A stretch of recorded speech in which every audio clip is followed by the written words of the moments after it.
Hello, you're watching Pennyhill Junction, and this is episode 9 of the Meet the Fleet series. In this episode, I look at the Hornby R3343 First Great Western Class 08, running number 08822.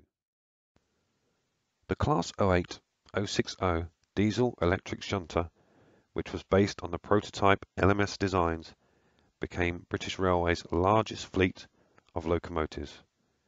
These locomotives were constructed between 1953 and 1962 at Crewe, Darlington, Derby and Doncaster. The class, which includes a number of Class 09 locomotives, has a single cab at the number 1 end and a front section that houses the power unit, generator and control equipment. Class 08 shunters are powered by an English electric 350 horsepower 6 kT engine and have a maximum speed of 15 to 20 miles per hour. The class, once numbered in excess of 1,000, with approximately 300 remaining in service today, and still represents the mainstay of the UK's shunting power. The standard Class 08 locomotives are in operation in most, if not all, areas of the UK and are expected to remain in service for many years to come. They are employed mainly as shunting units in marshalling yards and shunting depots, but also used occasionally for short trip workings. Built at the Derby Works and outshopped on the 9th of September 1960, Class 08822 was originally numbered D3990, but changed to its current number on the 31st of December 1973. The locomotive is currently based at St Philip's Marsh Traction and Rolling Stock Maintenance Depot in Bristol, and is one of 9 that are operated by First Great Western. And so here it is, my main Christmas present for 2017 from my lovely wife. It is the Hornby First Great Western Class 08, running number 08822, and its product R3343.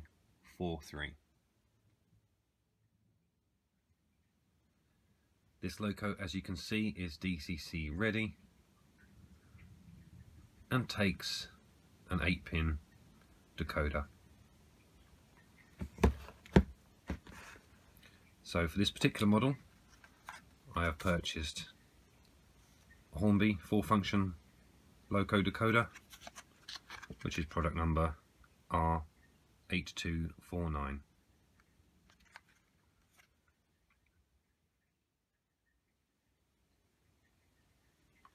The loco comes packaged in the standard icebox container,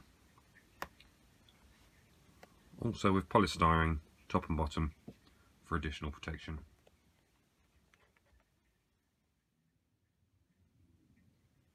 This Class 08 model also includes the standard Hornby operating and maintenance instructions, complete with general information, running hints, routine maintenance information,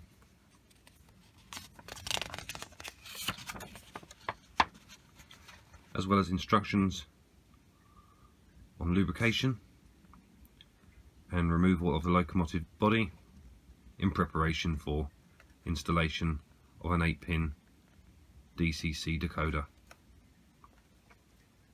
In addition to these instructions, there is also a small card which has some additional information with regards to the Class 08 body removal, and to ensure that the tanks are removed prior to removal of the body.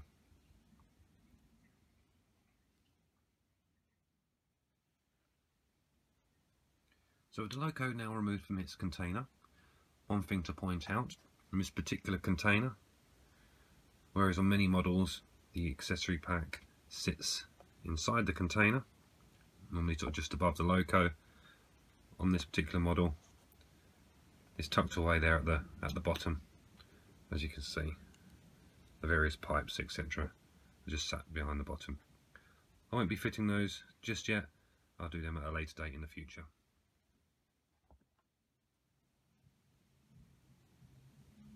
So the next thing for me to do is remove the body and then install the 8-pin decoder.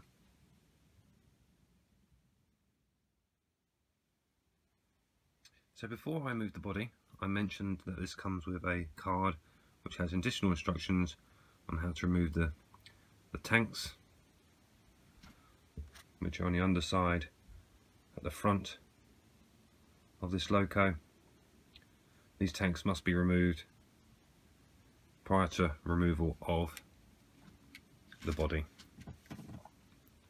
So just using a pair of grips, the tanks are removed with relative ease.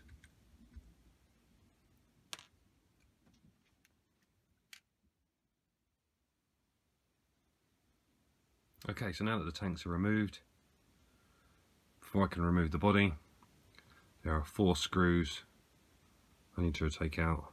Here, there, one there, and also one there. So I'll take them out and then remove the body. Okay, so the body now removed, you can see now the blanking plate is located here. So now I'll remove the blanking plate and install my 8-pin decoder. So just a little something to point out if you haven't installed a decoder on a Class 8 or a similar model previously.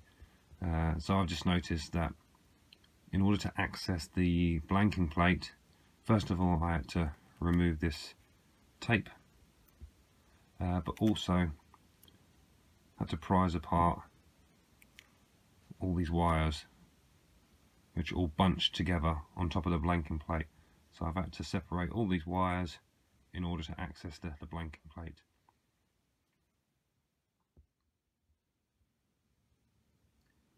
Okay, so the chip is in place, and I have to say it wasn't easy to install at all. The decoder chip just wouldn't push into the 8-pin slots very easy, so I had to be very careful about breaking any pins, but did finally manage to get it in there. At the moment obviously you've got the PCB, the decoder there, which is just sort of sitting loose at the moment. Not entirely sure where I'm going to fit that, as there isn't a great deal of space surrounding this chassis, and obviously the inside of the loco body. There's not a great deal of space there, but I'll try and improvise. But before I do that, I'm just going to take the loco chassis onto the programming track, ensure that the chip is working, and get the loco programmed before I put the body back on.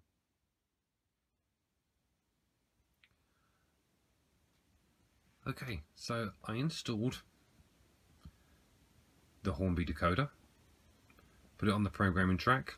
As you know, most of you know, I use the Hornby Elite. So I was assuming that by using a Hornby decoder with a Hornby Elite, the chances are I'd get better performance and compatibility. However, that's not the case. Maybe I've been unlucky, but there appears to be a fault with this new decoder. I've put it on the programming track, I've written it to a particular address, but when I put it on the main track, it just moves forward without the speed dial being turned up, and you can't stop it. It just keeps on moving forward. So I tried to rewrite the CV, or rewrite CV8, but that made no difference. So I've actually just popped in out of my class 66 Hornby, a Bachmann 8-pin decoder. I programmed that in and it works absolutely fine. So there's clearly an issue with this new Hornby decoder, which I'll have to get exchanged at some point.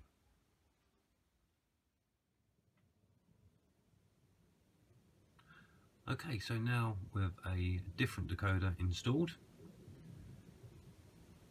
and programmed to the correct address,